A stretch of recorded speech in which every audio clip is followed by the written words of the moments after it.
Most people gain 5 to 10 pounds between Thanksgiving and New Year. So how do we enjoy the delicious holiday food without packing on the fat? In this video, I'm breaking down and ranking the 5 biggest mistakes people make during the holidays that mean they pack on fat fast, and showing you exactly how to dodge them from some of YouTube's biggest fitness voices, so you can get lean without the gym bro routine.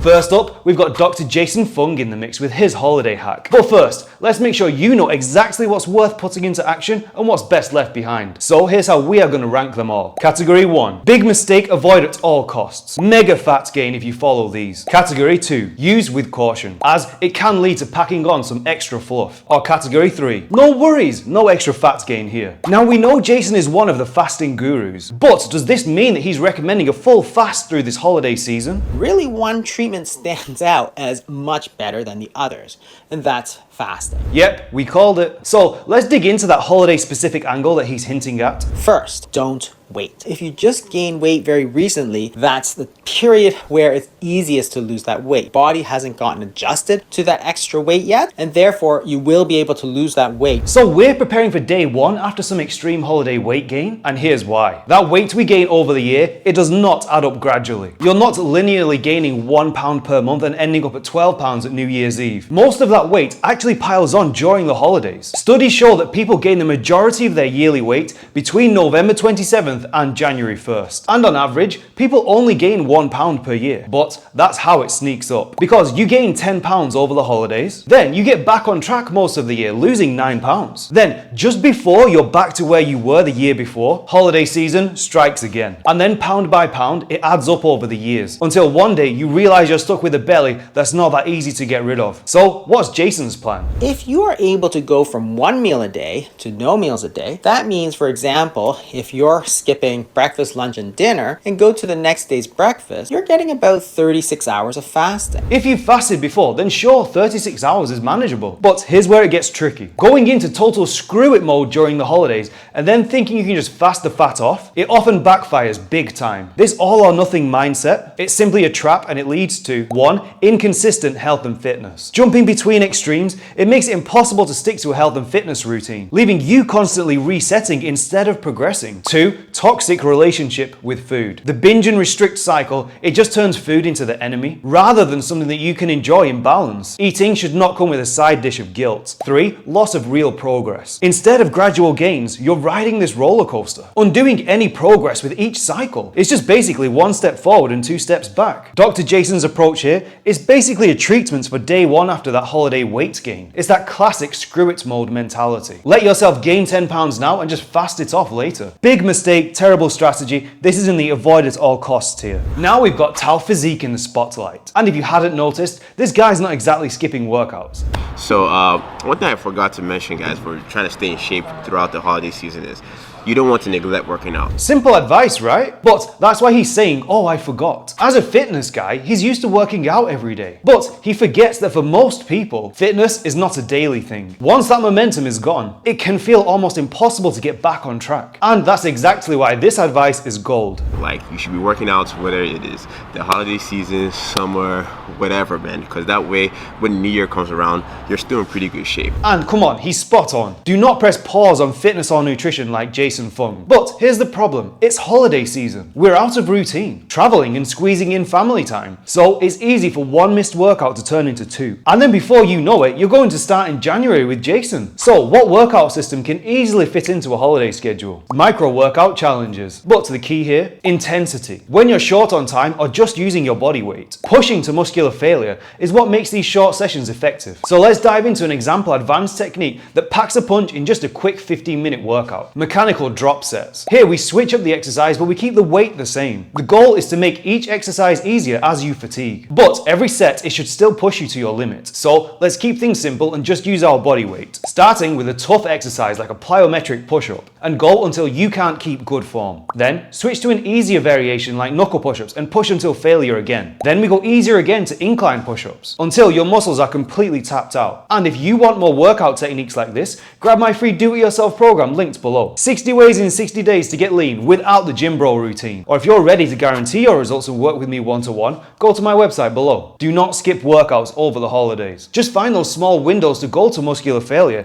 even if it is just 15 minutes. Letting fitness slide for the holiday season, that's a big mistake, and it goes in the avoid at all costs tier. Alright, we're taking a sharp turn here with Sohee and Ben, and they've got their own secret approach for handling the holidays.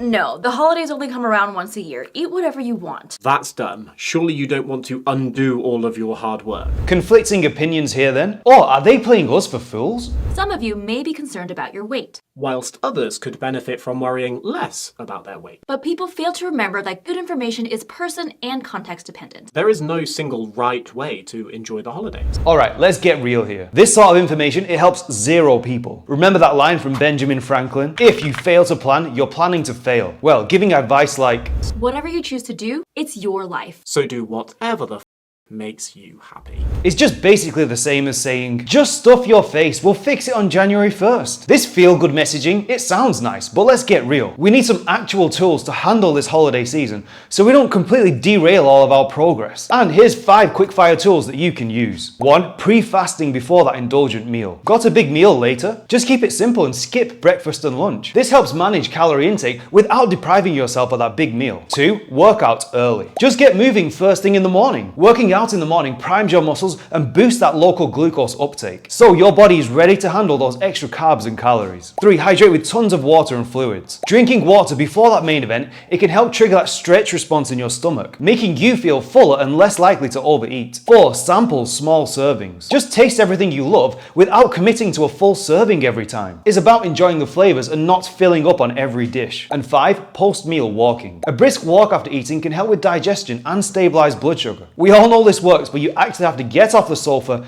and make it happen after stuffing your face. Just a little pre-planning, it goes a long way. Because if you roll into the holidays with a do what makes you happy mindset, things have the potential to go very off track. This is definitely in the use with caution tier. Yes, of course, do what makes you happy, but just set up some guardrails so you're not kicking yourself on January 1st. And if you're new here, my name is Tim. I'm a food scientist and personal trainer, now based in Austin, Texas. I specialize in helping guys hit 10% body fat without letting fitness take over their life. So subscribe for more, or if you're interested in one-to-one coaching from me, go to my website. Alright, now we've got a naturopathic doctor in the mix, Dr. Anthony Balduzzi, and he's talking about meticulously prepping the body. Preparation for a big meal actually starts the day before, or maybe even a couple days before. A couple of days for one meal? This seems intense, but maybe it's simpler than it sounds. First off, increase our water intake and start drinking a lot more water, because that primes the body to actually be peeing out more water. So what I specifically recommend is that you actually take your body weight in pounds, so let's say 200 pounds, divide that by 2, and that's the number of ounces you should be drinking. So we're going to ramp up our water to, well, pee out more water? Right, not sure how this quite relates to holiday fat gain, but let's keep going.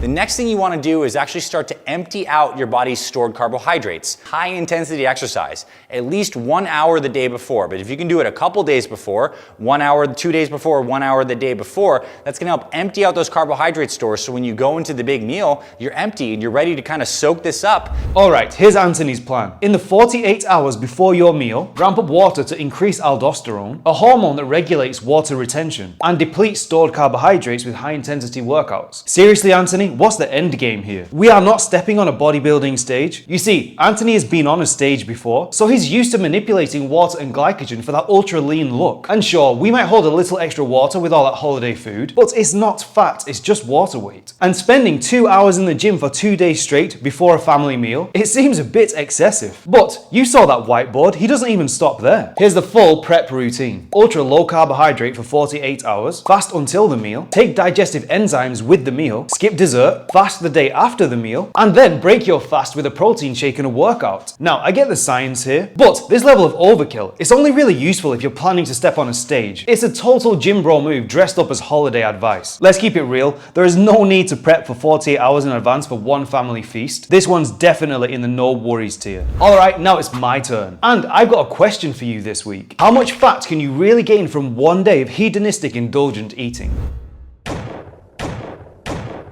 We've all seen it. The scale jumps up after one day of indulging and we're not sure how much of it is fat. And you're suddenly wondering if one meal sabotaged a ton of your progress. But don't worry. Let's say on Thanksgiving you took down a whopping 5,000 calories. That seems like a surefire way to fat gain, right? But let's look at the science. A study from the University of Colorado showed that when they fed people 1,400 calories extra every single day, they gained about 3 pounds of fat in 2 weeks. That's around 0.2 pounds of fat per day. And even in extreme cases, like downing 6,000 calories in a 24-hour binge, participants only gained 1.76 pounds of weight, and most of which wasn't even fat. You see, our body has a limit on how many excess calories it can actually store as body fat per day. So how do we explain the weight gain that we see on the scale? Most of it isn't fat, it's just water and food still in your digestive system. High sodium foods just cause water retention, creating that bloat that can stick around for days. And for every gram of carbohydrates stored, you're holding on to an extra 3 to 4 grams of water too. So that weight gain after a holiday feast is mostly temporary. And with your mind at ease, here's my go-to holiday meal strategy I use with clients. I tell my clients to plan 4 to 5 holiday cheat meals on key days like Thanksgiving, Christmas Eve, Christmas Day, New Year's Eve, and on any other special gathering days they have. On these days, zero tracking. Go ahead and just enjoy that 5,000 calories. We know this will only result in a max 0.2 pounds of fat gain per day anyway. And yes, the scale might show that you're 3 to 5 pounds up the next day, but now we know it's just water and food in your system. So now you know a one-off holiday feast, it won't derail your progress. It's only when those holiday meals, they turn into a full season of excess that fat gain becomes a real concern. Bottom line, there's no need to stress over one day of feasting, and that's why holiday cheat days, they land in the no worries tier. And for more coaching tips, watch my video here.